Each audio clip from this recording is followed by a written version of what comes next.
نحمدہ ونصلی علی رسولہ الکریم اما بعد فاعوذ باللہ من الشیطان الرجیم بسم اللہ الرحمن الرحیم السلام علیکم ورحمۃ اللہ وبرکاتہ و مغفرہ۔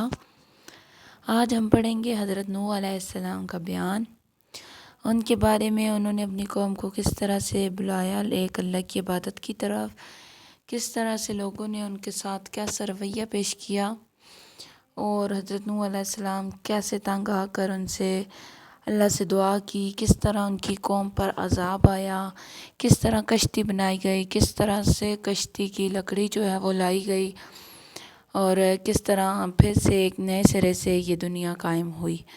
تو یہ سب جانیں گے ہم آج کی ویڈیو میں، تو ویڈیو کو آخر تک دیکھتے رہیں، سنتے رہیں تاکہ آپ کو اسلام کے بارے میں معلومات ہو سکے۔ حضرت نوح علیہ السلام اپنے قوم کے ساتھ بہت مخلص تھے، اپنی قوم کو بہت اچھا جانتے تھے، ان کو کئی سالوں تک اللہ تعالیٰ کی عبادت کی طرف پکارتے رہے۔ جب حضرت نوح علیہ السلام اپنی قوم کو پکارتے تھے اللہ کی طرف تو ان کی قوم اپنے کانوں میں انگلیاں دیتی تھی، ان کی بات نہیں سنتی تھی، ان کو برا بھلا کہتی تھی، ان پر ہنستی تھی۔ لیکن حضرت نوح علیہ السلام نے اپنی قوم کو تبلیغ دینے سے کبھی بھی کبھی بھی ایسا نہیں کیا کہ آپ نے تبلیغ نہ دی ہو، کبھی بھی آپ کے دل میں ان کے بارے میں کوئی ایسا خیال نہیں آیا کہ آپ تبلیغ نہیں دوں گا۔ دن رات تبلیغ دیتے رہے مگر بلانے سے زیادہ لوگ دور ہی بھاگتے تھے۔ ہر روز حضرت نوح علیہ السلام پر ظلم و ستم کرتے تھے۔ حضرت نوح علیہ السلام نے اپنی قوم کو خدا کی طرف دعوت دی تو کافروں نے آ کر حضرت نوح علیہ السلام کو ایسا مارا، پہلے تو وہ لوگ ہنستے تھے، ٹھاٹھا لگاتے تھے کہ یہ دیوانہ ہے، اس طرح سے ہے۔ پھر انہوں نے یہ حربہ استعمال کیا کہ حضرت نوح علیہ السلام پر پتھر برسائے، ان کو ڈنڈوں سے مارا اور بہت ہی ان کے ساتھ برا سلوک کیا۔ حضرت نوح علیہ السلام کو حکم ہوا کہ درخت لگاؤ، تو حضرت نوح علیہ السلام نے درخت لگایا۔ بعض روایات میں یہ بھی ملتا ہے کہ 100 سال پہلے درخت لگائے، بعض روایات میں یہ بھی ہے کہ وہ ایک ہی درخت تھا۔ بعض روایات سے یہ ملتا ہے کہ حضرت جبرائیل علیہ السلام ایک درخت لے کے آئے تھے بہشت سے، یعنی جنت سے ایک ٹہنی لے کے آئے تھے درخت کی۔ جب 40 برس گزرے اور وہ بہت موٹا اور بہت لمبا ہو گیا تو جتنی اس جہاز کی لمبائی ہونی تھی، تو تب حکم ہوا کہ اب جہاز بناؤ، یعنی کشتی بناؤ۔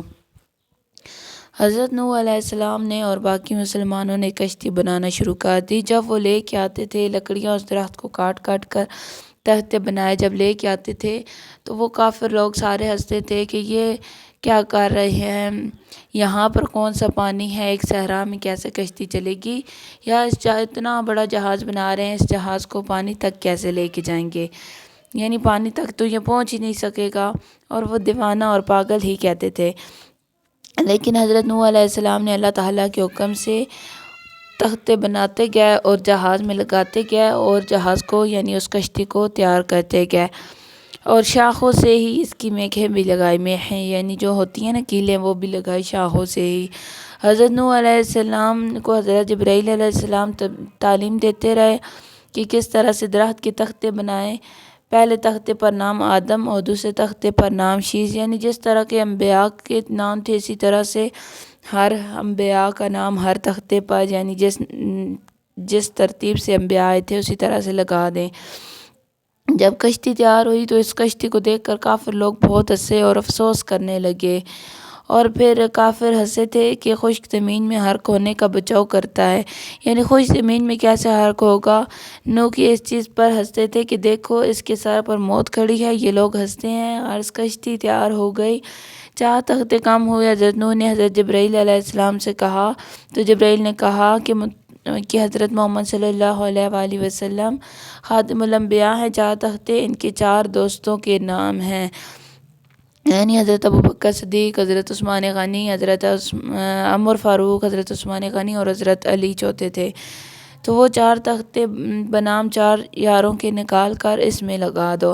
تب نوح نے اپنے بیٹوں کو کہا، انہوں نے نہ مانا، وہ بولے کہ اوج بن عنق کو بھیج دو کہ وہ ہم سے قوت زیادہ رکھتا ہے، اس کی راہ بھی خوب جانتا ہے۔ اسی وقت حضرت نوح علیہ السلام نے ان کو بلوایا تو فلانے درخت کو دریائے نیل سے لائے گا، تو کھلا کر آسودہ کروں گا۔ اور عوج بن انس نے کہا کہ تم میرے ساتھ عہد کرو۔ حضرت نوح نے اس سے عہد کر لیا۔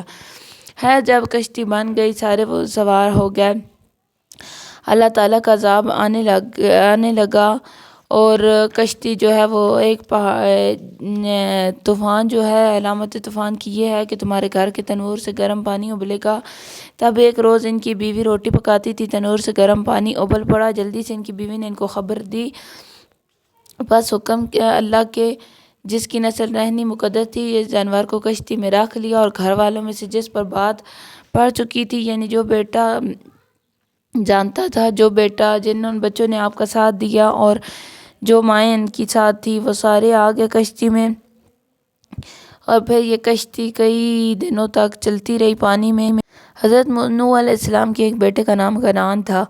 اس کو آپ نے بلایا، کیا کنعان آ جاؤ، کشتی میں طوفان آ گیا۔ تو اس نے کہا کہ میں تو پہاڑ پہ چڑھ جاؤں گا، تو مجھے تو پہاڑ بچا لے گا۔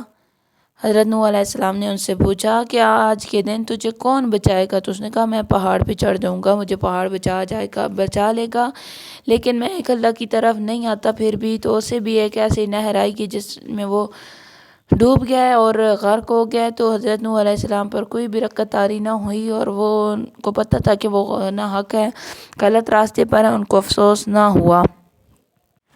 اور پھر یہ کئی روایتوں میں آتا ہے 150 دن تک، اور کئی روایتوں میں بہت سی روایتیں ملتی ہیں کہ 1000 برس کی تھی، اور کئی پر ہے کہ 950 برس، اور بہت سی ایسی روایتیں ہیں جن پر بہت سے ہیں، لیکن یہ ہے کہ بہت زیادہ عرصہ ان کی کشتی جو ہے وہ پانی پر تیرتی رہی۔ پھر اللہ تعالیٰ کے حکم سے جب مقام جودی پر پہنچی، یعنی جودی پہاڑ پر کشتی پہنچی، تو حضرت نوح علیہ السلام نے فرمایا بسم اللہ الرحمن الرحیم، تو کشتی پہاڑ پر رک گئی اور اللہ تعالیٰ کے حکم سے پانی ختم ہو گیا۔ اور پہلے حضرت نوح علیہ السلام نے تمام جانوروں کو اور کیڑوں مکوڑوں کو حکم دیا کہ وہ اس دنیا میں جائیں اور نئے سرے سے دنیا کو بسائیں۔ پہلے وہ گیا، اور پھر مسلمان جتنے بھی تھے وہ سارے اس کشتی سے نکلے اور اللہ تعالیٰ کے دین کو انہوں نے پھر سے آباد کیا، اللہ تعالیٰ کی دنیا میں اللہ تعالیٰ کے حکم سے۔ اور حضرت نوح علیہ السلام کی عمر میں بھی کافی اختلافات پائے جاتے ہیں، اور اس طرح مسلمان جو ہیں وہ پھر سے اللہ کے عذاب سے بچ کر اللہ تعالیٰ کی رحمت سے وہ اللہ تعالیٰ کے حکم سے اللہ تعالیٰ کی اطاعت میں زندگی گزارنے لگے۔ وآخر دعوانا ان الحمد للہ رب العالمین۔ السلام علیکم ورحمۃ اللہ وبرکاتہ و مغفرہ۔